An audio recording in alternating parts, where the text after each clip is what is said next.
on Cityline, a look at South Africa through the eyes of some talented high school musicians. From pre-trip practices to their final farewells, we'll take you on their 2-week journey.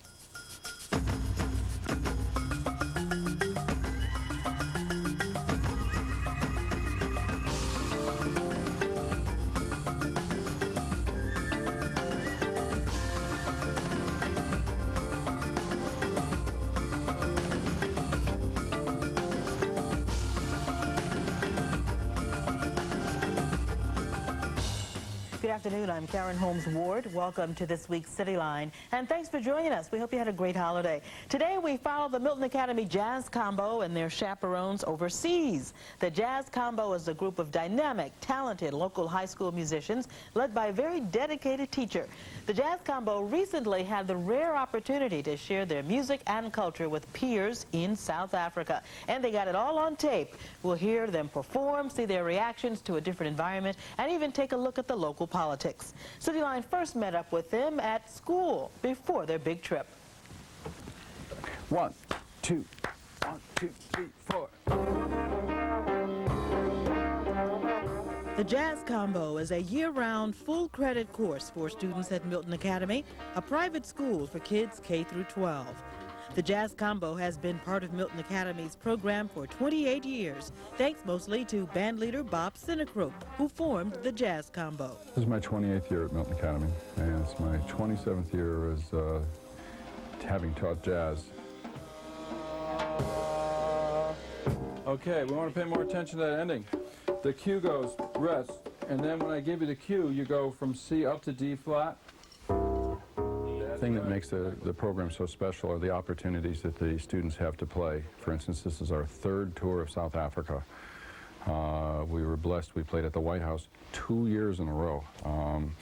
We've been to California a couple of times. We've been to Florida a couple of times. We've been to Montreal a couple of times. We've played at 4 different International Association of Jazz Educators conferences. We played at the North Sea, Vienna, Freiburg, and Montreux Jazz Festivals. Quite high volume. A strange twist of events took place in 1990 that led Milton Academy to South Africa. One of my favorite musicians in the world is a South African musician named Abdullah Ibrahim. And I made a journey down to New York to try to meet him and hear him. And we were able to have him come to the school in September of '91. Amazingly, there was a parent at that time of a senior who was a childhood friend of Abdullah's from South Africa. And he got him to come to the school, and Abdullah came into the middle of a morning concert. He arrived on campus, heard the students playing his music. I was told he was in tears, and he ran up on the stage, and his first words were, "You have to come to South Africa with me." From the teacher's perspective, mounting a trip like this is logistically, it's an enormous task. I mean, it's just monumental. Setting up concerts 10,000 miles away, you know, organizing the logistics, raising the funds to help students who need help financially, setting up concerts and all this. Why bother to do it? Because South Africa is such a unique position right now. We're post-apartheid, although when we first went over, the white government was still in control. And for our students who really, at a school like this, they're very, very fortunate. For them to experience what it's like to be in a township, for them to realize, this trip has changed students' lives. They get a perspective, they get an appreciation for how blessed we are, and they want to make connections. Just listen up, everybody. We have a teacher at our school named Janet Levine, who was a Johannesburg City Councilwoman for 10 years. And to have, I mean, that's like having Senator Kennedy or Senator Kerry, you know, be your tour guide when you go to South Africa. This year, I think it's going to be even a little more different because this is the first time that we have a racially mixed group. And I think, you know, in '98 we had the black students we were performing for looking at our group, which was all white, and saying, you know, don't you have any black people in America? Now, I think this time that dynamic is going to be just make it different. I think the kids are also in a way more prepared this time. They've done a fair amount of reading, and they're up to date. We've shown them, we've prepared them well. So I'll be interested to see how they react.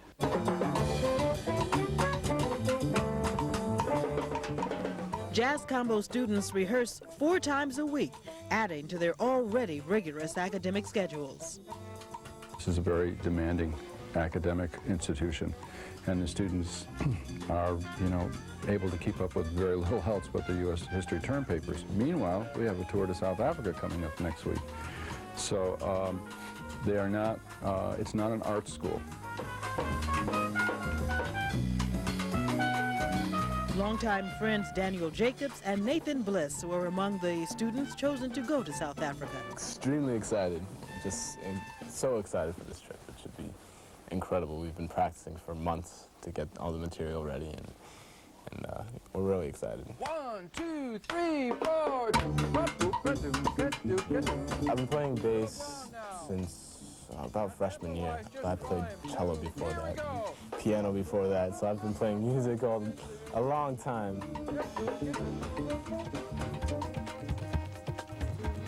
Besides perfecting their music, the 18-member group and their chaperones had other things to take care of before their trip.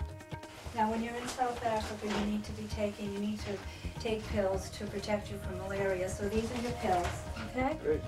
Thank you. Okay, and have a wonderful trip. Mm-hmm. We will. Enjoy. Okay, bye-bye. It's kind of in the back of your mind that there's still a lot of, racial tension in that area. But what I really want to do is I just want to go in and see everything from my own point. Not to hear this and then be like, oh, okay, I knew that was going to happen, and then come back and talk about it solely from that perspective. So I really just want to go, see all I can, take some pictures, listen to people. I'm so excited to experience a different culture and actually be completely immersed in that culture with, we'll be performing in townships at schools, talking to kids, and it's amazing. I can't believe we're doing this, and just completely immersed. I mean, I've studied South Africa. In my government class, we've spent some time on the government, but it's completely different to actually be there and witness it for yourself. March 9th, the day of their departure finally arrives, and the students, eager for what lies ahead, say their goodbyes. I've never been out of the country. I'm really excited to go, play lots of music, see all the people. I mean, I'm sure it's going to be amazing. The Jazz Combo raised over $33,000 through performances and donations to make that trip happen. Those are some good fundraising skills. When we come back, we'll get on the plane with the Jazz Combo as they make their long journey to South Africa.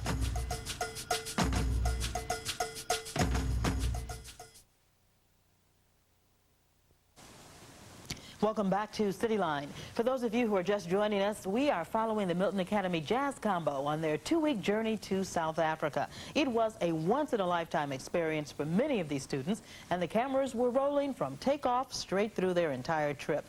Here's some of what they saw. After a 15-hour flight, the Milton Jazz Combo students and their chaperones arrived in Johannesburg. Their first stop, Skukuza, where the students traveled through Kruger National Park, home to over 8,000 of Africa's elephants. I've really loved it so far. It's really beautiful, having the animals so close. It's one thing that's always that's been sticking with me is seriously how nice the people are. My favorite part was when that elephant was in front of the first drive and stomped and wouldn't let the truck go. That was so great. Oh my.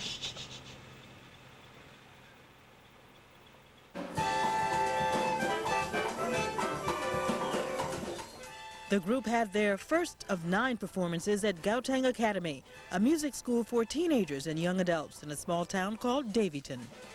I have never played with anybody like the people in that school. I mean, when you play in America, you play for like concerts. There's very little interaction between the people, They might clap or they'll applaud, but most of the times when we're up in America, we play like background music and people aren't really that excited. But you know, in this concert, it kind of felt like going to church. There are people there shouting and dancing and having a lot of fun, and I just never seen that anywhere else. They were just so into the music. It really surprised me. They were uncanny improvisers, and they could just tell that it sounded right. And they would pick up these songs that we showed them in a matter of minutes.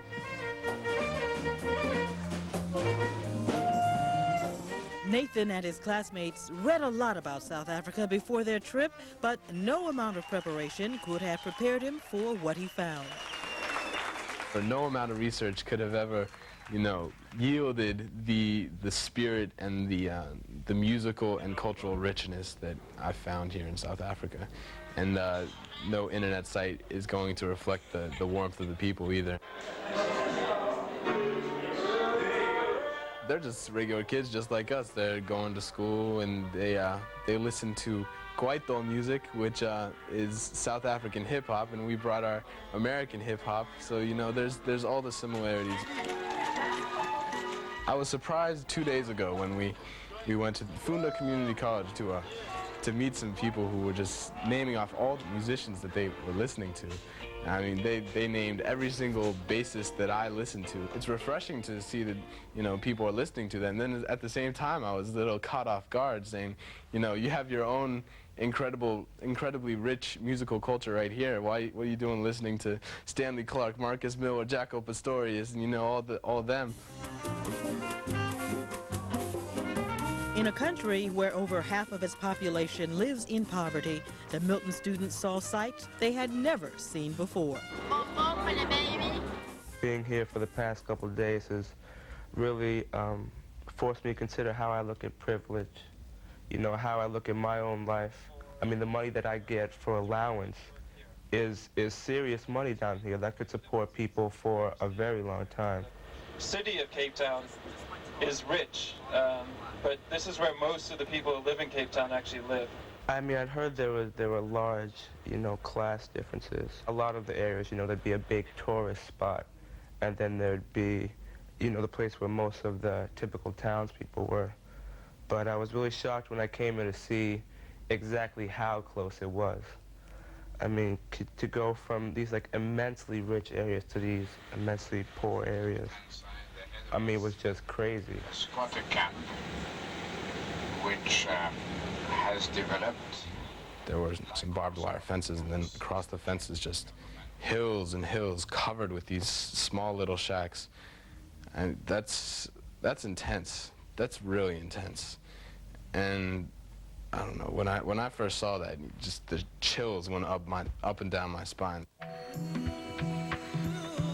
Milton Academy English teacher and trip chaperone Janet Levine was a city councilor in Johannesburg for 10 years before immigrating to the U.S. in 1984. Since I lived here, it's a totally different country, but this time I felt there was total acceptability of everybody just moving in and out of social, public, you know, social mixing in public places. I was also struck by how just ordinary South Africans, white and black, were really making an effort to say hi to each other and to, you know, meet each other's eyes and a smile, which definitely wasn't there even in '98. What I hope is that they can see that nothing is simple. It can be, if I can just coin the phrase, you can't discuss it in terms of black and white.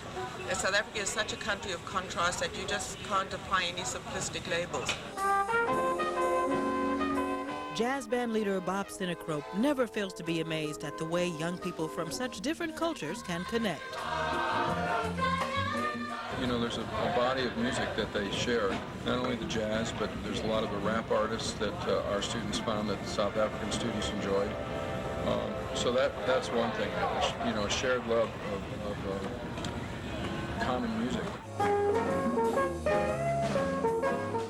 After a few days, the students started to see past the surface, realizing that things aren't always as rosy as they seem. I get a sense that the effects of apartheid have not ended yet, and that I can still definitely feel the racial tensions in the air. People just as recently as 20 years ago could be living under such a system and, you know, some people thinking that it's perfectly okay, and some people still thinking that it was perfectly okay and that it was a mistake to end it. The students from the Jazz Combo found most people in South Africa to be warm and welcoming, but certainly the scars from apartheid were evident as well. When we return, they discover that in contrast to the fun of shared music, there are shared political views in South Africa that show little sign of going away.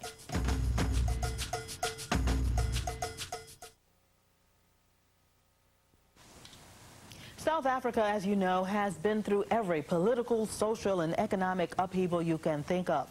Ever since the establishment of a plural democracy and all-race elections in 1994, the world has tried to forget about the ravaging effects apartheid had and still has on South Africa's people. But as Milton Academy's Jazz Combo students found out, there are still some South Africans who are quite outspoken about what they really think about the new government. While in South Africa, the Jazz Combo students had the opportunity to spend a few nights in homestays with African families. Daniel's host was a white South African. When we were talking about things like race, I was trying not to, keep my sort of American, defense. When she used words like colored and half caste, stuff like that. It was. I had that typical reaction, of just kind of freezing up, and trying to figure out whether I wanted to do something or not. There wasn't any malice in that, and so I had to tell myself, to go beyond that and listen to what she was saying. I wanted to come into the experience completely open, and I guess one of the things that struck me was that, as we got closer, there weren't as many differences as I originally thought there were, in a sense. There weren't as many differences as I had hoped there'd be. I really enjoyed the music and the people were different. A lot of the other factors were the same, and I was hoping that, with a different sort of people, you could, you'd have a different sort of society.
Nathan and Alicia stayed with a man unafraid to share his view on apartheid. I was a little unsettling. It got even more unsettling when I started asking him, how's your relationship with the black people in this country? He was talking about dealing with his servants. He had several servants. How he would have to repeat his instructions several times. Talking about how it's a different culture that doesn't resonate with success or business, that they need someone to set guidelines for them. It caught me completely off guard, because here was this guy who was completely generous with his food, completely generous with his time. He was offering his house, but then he came out of the blue with all this talk about how AIDS, in effect, was God's way of weeding out those who were lazy. There's been a brain drain in South Africa since apartheid ended because the new government can't hold on to its people. And obviously, he has the facts to back that stuff up, but to make those arguments and to say that an apartheid system where people were living in the townships that we saw coming into Cape Town is a better system than the systems now, I can't believe it.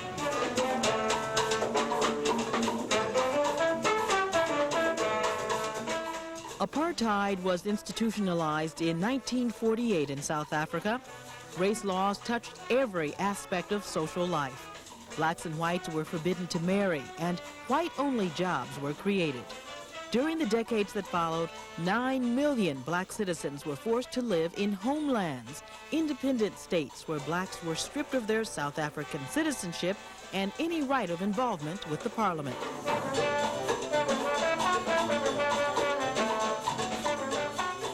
Penalties for protesting against or supporting the repeal of apartheid included fines, imprisonment, and whippings. But black South Africans persevered, and after a 40-year struggle, held their first democratic election in 1994, resulting in Nelson Mandela becoming the first black president, officially ending apartheid in South Africa.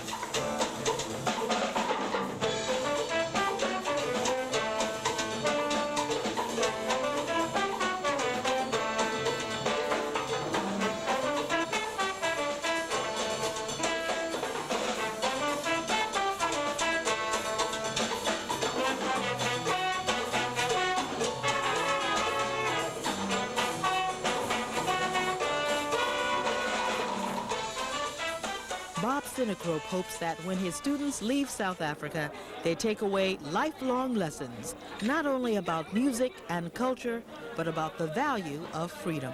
At the moment of impact, when we played in some of the townships and when we played our last concert, there was just tremendous lift in energy, something that we're just not able to generate in Milton. So I'm hoping that now that they've gone to a place where they've had this tremendous passion and been able to express it in their music, that they can tap into that.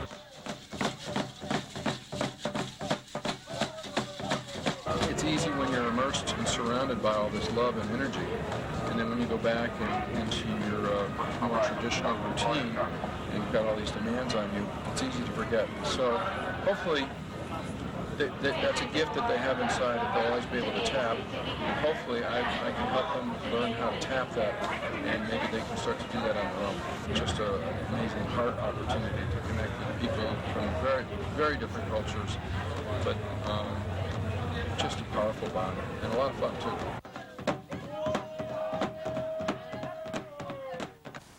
The Milton Academy Jazz Combo, under the leadership of Bob Sinecrope, is hoping to make another journey to South Africa in March 2003. As for Nathan and Daniel, both are doing great and continue to play music, but are focused mostly on their college studies right now. Nathan is currently at Columbia University in New York, and Daniel is attending Stanford University in California. Now, for more information on the Jazz Combo, contact Bob at cine@milton.edu or call 617-898-2562. Or you can visit the Milton Academy website at www.milton.edu. Now, if you've missed any of the information, we'll have it listed on thebostonchannel.com. Click on local programs until you come to our page, or just type Cityline in the search bar. Thanks for joining us, and I hope everyone is having a good new year.